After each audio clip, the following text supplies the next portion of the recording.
Hello guys, welcome back to the videos. കുറച്ച് പേരൊക്കെ നമ്മൾ കമന്റ് ബോക്സിലും ഇൻസ്റ്റാഗ്രാമിലൊക്കെ ചോദിച്ചായിരുന്നു ഈ ഒരു 10K ബഡ്ജറ്റ് റേഞ്ചിൽ വരുന്ന സ്മാർട്ട് ഫോൺസിന്റെ വീഡിയോ ഇടാവുന്നു. സോ ഇന്നത്തെ നമ്മുടെ വീഡിയോ എന്ന് പറയുന്നത് 10,000 രൂപീസിന് താഴെ വാങ്ങാവുന്ന 5 ബെസ്റ്റ് 5G സ്മാർട്ട് ഫോൺസ് ആണ്. സോ വീഡിയോയിലേക്ക് പോകുന്നതിന് മുമ്പ് ഇതുപോലത്തെ ടെക് വീഡിയോസ് ആയിട്ട് ചാനൽ മറക്കാതെ സബ്സ്ക്രൈബ് ചെയ്ത് വയ്ക്കുക, സൈഡിൽ ബെൽ ഐക്കൺ പ്രസ് ചെയ്തു ഓളൊക്കെ ഇടുക, വീഡിയോ ഇഷ്ടപ്പെടണമെങ്കിൽ ലൈക്ക് ചെയ്യുക. അപ്പോൾ കൂടുതലും ബോറടിപ്പിക്കുക, നമുക്ക് നേരെ വീഡിയോയിലോട്ട് പോകാം. ലിസ്റ്റിലെ ആദ്യത്തെ സ്മാർട്ട് ഫോൺ എന്ന് പറയുന്നത് പോക്കോയുടേതാണ്. പോക്കോ M6 കുറച്ച് കാലമായ സ്മാർട്ട് ഫോണാണ്. സോ ഈ ഒരു 10K ബഡ്ജറ്റ് റേഞ്ചിൽ അത്യാവശ്യം ഒരു നല്ല പെർഫോമൻസ് ഒക്കെ വെച്ച് വരുന്ന ഒരു സ്മാർട്ട് ഫോൺ നോക്കുകയാണെങ്കിൽ നിങ്ങൾക്ക് ഈ ഒരു പോക്കോ M6 പരിഗണിക്കാവുന്നതാണ്.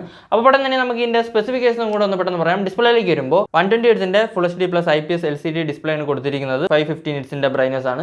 പിന്നെ ഇവിടെ കൊടുത്തിരിക്കുന്ന പ്രോസസർ എന്ന് പറയുന്നത് നമ്മുടെ സ്നാപ്ഡ്രാഗന്റെ 4 Gen 2 ആണ്. സോ ഈ ഒരു പ്രൈസ് റേഞ്ചിൽ ഒരു കിടിലൻ പെർഫോമൻസ് ഒക്കെ ഈ ഒരു സ്മാർട്ട് ഫോണിലും കിട്ടും. പിന്നെ ക്യാമറയിലേക്ക് വരുമ്പോൾ 108 മെഗാപിക്സലിൻ്റെ മെയിൻ ക്യാമറയാണ് കിട്ടുന്നത്. പിന്നെ 2 മെഗാപിക്സലിൻ്റെ ഒരു ഡെപ്തും 13 മെഗാപിക്സലിൻ്റെ സെൽഫി ക്യാമറയാണ് വരുന്നത്. ഇവിടെ നിങ്ങൾക്ക് 1080p വീഡിയോസ് ഒക്കെ ഷൂട്ട് ചെയ്യാൻ പറ്റും. പിന്നെ ബാറ്ററിയിലേക്ക് വരുമ്പോൾ 5030 mAh ബാറ്ററിയാണ് കൊടുത്തിരിക്കുന്നത്.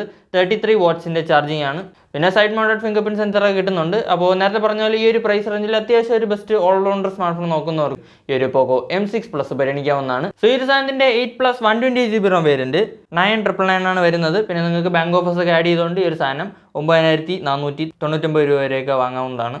സോ നമ്മുടെ ലിസ്റ്റിലെ അടുത്ത സ്മാർട്ട് ഫോൺ എന്ന് പറയുന്നത് ഇൻഫിനിക്സിൻ്റെതാണ്. Infinix not 50X. സോ ഈ ഒരു പ്രൈസ് റേഞ്ചിൽ ഒരു ബെസ്റ്റ് ഓൾറൗണ്ടർ സ്മാർട്ട് ഫോൺ നോക്കുകയാണെങ്കിൽ നിങ്ങൾക്ക് ഒരു Infinix not 50X പരിഗണിക്കാവുന്നതാണ്.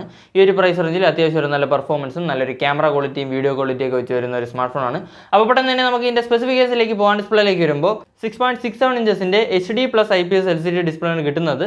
120 Hz refresh rate ആണ്. ഇവിടെ കൊടുത്തിരിക്കുന്ന പ്രോസസർ എന്ന് പറയുന്നത് നമ്മുടെ MediaTekന്റെ Dimensity 7300 അൾട്ടിമേറ്റ് എന്ന് പറയുന്ന പ്രോസറാണ്. സോ ഈ ഒരു പ്രൈസ് റേഞ്ചിൽ അത്യാവശ്യം ഒരു കിടിലൻ പെർഫോമൻസ് ഒക്കെ നിങ്ങൾക്ക് ഈ ഒരു സ്മാർട്ട് ഫോണിലും കിട്ടും. പിന്നെ ക്യാമറയിലേക്ക് വരുമ്പോൾ 50 മെഗാപിക്സലിൻ്റെ മെയിൻ ക്യാമറയാണ് കൊടുത്തിരിക്കുന്നത്. പിന്നെ ഒരു AI ലെൻസ് ഒക്കെയാണ് വരുന്നത്. 8 മെഗാപിക്സലിൻ്റെ സെൽഫി ക്യാമറയാണ്. ഇവിടെ നിങ്ങൾക്ക് 4K വീഡിയോസ് വരെ ഷൂട്ട് ചെയ്യാൻ പറ്റും. സോ കുറച്ചും കൂടി ഒരു ബെറ്റർ വീഡിയോ ക്വാളിറ്റി ഒക്കെ ഈ ഒരു സ്മാർട്ട് ഫോണിൽ കിട്ടും. പിന്നെ ബാറ്ററിയിലേക്ക് വരുമ്പോൾ 5500 mAh ബാറ്ററിയൊക്കെയാണ് കൊടുത്തിരിക്കുന്നത്. 45 വാട്ട്സിൻ്റെ ചാർജിങ് ആണ്. ഔട്ട് ഓഫ് ദി ബോക്സ് 115 വരുന്നത്. പിന്നെ IP64 ഒക്കെ റേറ്റിംഗ് ഉണ്ട്. സോ ഈ ഒരു സാധനത്തിന്റെ പ്രൈസിംഗിലേക്ക് വരുമ്പോൾ ഇതിന്റെ 6+ 128GB ROM വേരിയന്റ് 11499 രൂപയ്ക്കാണ് വരുന്നത്. എനിക്കറിയാം അല്പം ഒന്ന് ബഡ്ജറ്റ് കൂടുതലാണ്. സോ അല്പം ഒന്ന് ബഡ്ജറ്റ് കൂട്ടാൻ പറ്റുമെങ്കിൽ നിങ്ങൾക്ക് ഈ ഒരു ഇൻഫിനിക്സ് നോട്ട് 50X പരിഗണിക്കാവുന്നതാണ്. അല്ലെങ്കിൽ നേരത്തെ പറഞ്ഞ സ്മാർട്ട് ഫോണോ ഇനി പറയാൻ പോകുന്ന സ്മാർട്ട് ഫോൺസോ ഒക്കെ പരിഗണിക്കാവുന്നതാണ്. സോ നമ്മുടെ ലിസ്റ്റിലെ അടുത്ത സ്മാർട്ട് ഫോൺ എന്ന് പറയുന്നത് മോട്ടോയുടേതാണ്. Motto G35. സോ ഈ ഒരു പ്രൈസ് റേഞ്ചിൽ നിങ്ങളൊരു ബെസ്റ്റ് ഓൾറൗണ്ടർ സ്മാർട്ട് ഫോൺ നോക്കുകയാണെങ്കിൽ ഈ ഒരു motto G35 പരിഗണിക്കാവുന്നതാണ്.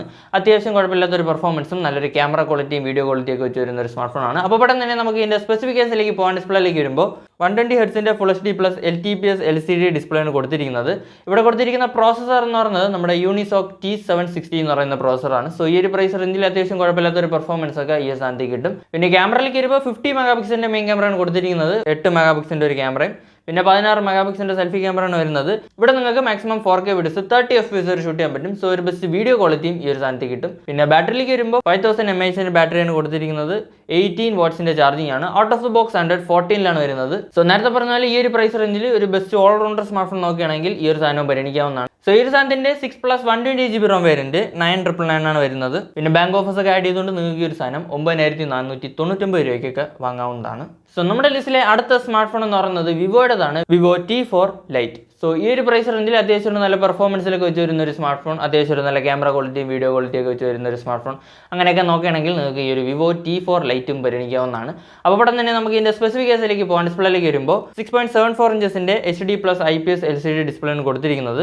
90 Hz refresh rate ഇവിടെ കിട്ടുന്നുള്ളൂ. സോ അത് കുഴപ്പമില്ലെങ്കിൽ നോക്കാവുന്നതാണ്. പിന്നെ ഡ്രോപ്പ് നോച്ച് ഡിസ്പ്ലേ ആണ്, ഔട്ട്ഡേറ്റഡ് ഡിസ്പ്ലേ ആണ്. അപ്പം അതും കുഴപ്പമില്ലെങ്കിൽ നോക്കാവുന്നതാണ്.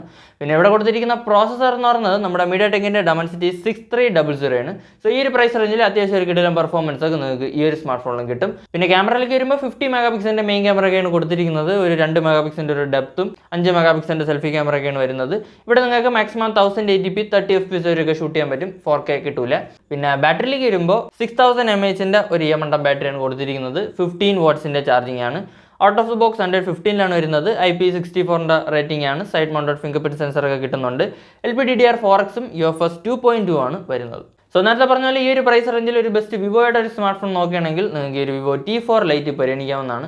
പിന്നെ നേരത്തെ പറഞ്ഞ പോലെ 90 Hz വരുന്നത്. നമ്മുടെ 4K വീഡിയോസ് ഒന്നും സപ്പോർട്ട് ആവില്ല. 1080p 30 FPS വരുന്നത്. സോ അത് കുഴപ്പമില്ല എന്നുണ്ടെങ്കിൽ നോക്കാവുന്നതാണ്. അല്ലെങ്കിൽ നേരത്തെ പറഞ്ഞ സ്മാർട്ട് ഫോൺസ് ഒക്കെ പരിഗണിക്കാവുന്നതാണ്.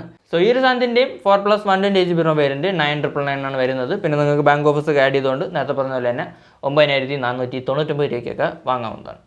സോ നമ്മുടെ ലിസ്റ്റിലെ അവസാനത്തെ സ്മാർട്ട് ഫോൺ എന്ന് പറയുന്നത് സാംസങ്ങിൻ്റെതാണ്. Samsung Galaxy M16 5G.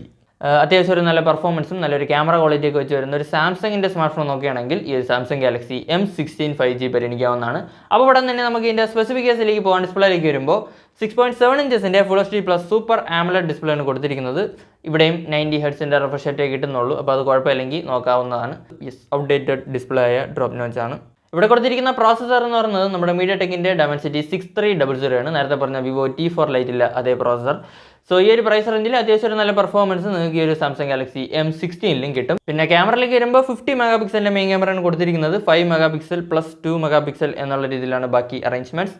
13 mega പിക്സലിൻ്റെ selfie ക്യാമറയാണ് വരുന്നത്. ഇവിടെ നിങ്ങൾക്ക് ഫുൾ HD 30 FPS ഷൂട്ട് ചെയ്യാൻ പറ്റും. സോ അത്യാവശ്യം ഒരു നല്ല ക്യാമറ ക്വാളിറ്റിയൊക്കെ ഈ ഒരു സ്മാർട്ട് ഫോണിലും കിട്ടും. പക്ഷേ 4K വീഡിയോസ് ഒന്നും എടുക്കാൻ പറ്റില്ല. പിന്നെ ബാറ്ററിയിലേക്ക് വരുമ്പോൾ 5000 mAh ബാറ്ററിയാണ് കൊടുത്തിരിക്കുന്നത്. 25 വാട്ട്സിൻ്റെ ചാർജിങ് ആണ്. Out of the box Android 14ലാണ് വരുന്നത്, 15ലല്ല. അപ്പോൾ അത് കുഴപ്പമില്ല എന്നുണ്ടെങ്കിൽ നിങ്ങൾക്ക് ഈ ഒരു സാധനം പരിഗണിക്കാവുന്നതാണ്. പിന്നെ LPDDR4Xും UFS 2.2 ആണ് വരുന്നത്. സോ നേരത്തെ പറഞ്ഞ പോലെ ഈ ഒരു പ്രൈസ് റേഞ്ചിൽ അത്യാവശ്യം ഒരു ബെസ്റ്റ് ഓൾറൗണ്ടർ സ്മാർട്ട് ഫോൺ, ഒരു സാംസങ്ങിൻ്റെ ഓൾറൗണ്ടർ സ്മാർട്ട് ഫോൺ നോക്കുകയാണെങ്കിൽ ഈ ഒരു സാധനം പരിഗണിക്കാവുന്നതാണ്. പിന്നെ ഡ്രോപ്പ് നോച്ച് ഡിസ്പ്ലേ ആണ്, അത് വേറെ ഒന്നുമല്ല, ബാക്കിയെല്ലാം സെറ്റ് ചെയ്തെടുത്തപ്പം എന്തെങ്കിലുമൊക്കെ ഒരു നെഗറ്റീവ് വയ്ക്കണമല്ലോ, അതുകൊണ്ട് വെച്ചതായിരിക്കും. സോ ഈ ഒരു സാധനത്തിൻ്റെ 4+128GB ROM വേരിയൻറ്റ് 11,499 രൂപയ്ക്കാണ് വരുന്നത്. സോ എനിക്കറിയാം ബഡ്ജറ്റ് അല്പം കൂടുതലാണ്. സോ ബഡ്ജറ്റ് അല്പം ഒന്ന് കൂട്ടാൻ പറ്റുമെങ്കിൽ നിങ്ങൾക്ക് ഈ ഒരു സാംസങ്ങിൻ്റെ ഗാലക്സി M16 പരിഗണിക്കാവുന്നതാണ്. ഒരു സാംസങ്ങിൻ്റെ സ്മാർട്ട് ഫോൺ വേണമെന്നുണ്ടെങ്കിൽ ഈ ഒരു സാധനം നോക്കാവുന്നതാണ്. അല്ലാന്നുണ്ടെങ്കിൽ നേരത്തെ പറഞ്ഞ സ്മാർട്ട് ഫോണൊക്കെ പരിഗണിക്കാവുന്നതാണ്. സോ ഇതൊക്കെയാണ് 10K ബഡ്ജറ്റ് റേഞ്ചിൽ വാങ്ങാവുന്ന 5 best 5G smart phones in my opinion. അപ്പോൾ വീഡിയോ ഇഷ്ടപ്പെടുമെങ്കിൽ ലൈക്ക് ചെയ്യുക. ഇതുപോലത്തെ ടെക് വീഡിയോസിനായിട്ട് ചാനൽ മറക്കാതെ സബ്സ്ക്രൈബ് ചെയ്ത് വയ്ക്കുക. സൈഡ് ബെല്ലൈക്കൺ പ്രസ് ചെയ്ത് ഓളൊക്കെ ഇടുക. അപ്പോൾ ഇതുപോലെ മറ്റു വീഡിയോയിൽ കാണും വരെ ബൈ.